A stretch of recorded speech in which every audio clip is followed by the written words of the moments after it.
வழிமறித்து சினிமா பாணியில் 2.5 கிலோ தங்க நகைகளை மர்ம நபர்கள் கொள்ளையடித்து சென்ற சிசிடிவி காட்சி வெளியாகி அதிர்ச்சியை ஏற்படுத்தியிருக்கிறது.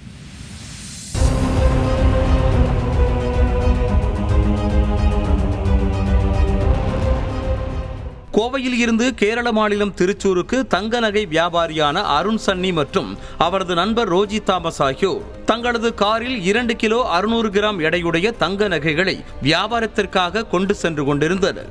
அப்போது இவர்கள் சென்ற கார் திருச்சூர் மாவட்டத்தில் உள்ள குதிரான் அருகே கல்லிடுக்கில் பகுதியில் சென்றபோது 3 கார்களில் வந்த 10 பேர் கொண்ட கும்பல் அருண் சன்னியின் காரை வழிமறித்து நின்றது. இதனையடுத்து காரில் இருந்த 2 பேரையும் சரமாரியாக தாக்கி கத்தியை காட்டி மிரட்டி அவர்களது காரில் ஏறி சென்றனர். பின்னர் இருவரையும் வெவ்வேறு பகுதிகளில் இறக்கிவிட்டு சென்ற மர்ம கும்பல் காரில் இருந்த 2 கிலோ 600 கிராம் தங்க நகைகளை கொள்ளையடித்து சென்றனர். இந்த சம்பவம் குறித்து தங்க நகை வியாபாரிகள் அளித்த புகாரின் பேரில் போலீசார் விசாரணை மேற்கொண்டு வருகின்றனர். மேலும் கொள்ளை நடைபெற்ற பகுதியில் இருந்த சிசிடிவி காட்சி தற்போது வெளியாகி அதிர்ச்சியை ஏற்படுத்தியுள்ளது.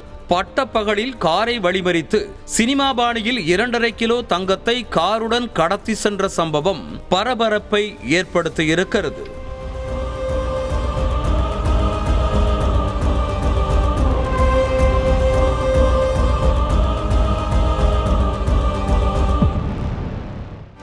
செய்திகளை உடனுக்குடனும் துல்லியமாகவும் தெரிந்து கொள்ள சப்ஸ்கிரைப் பண்ணுங்க.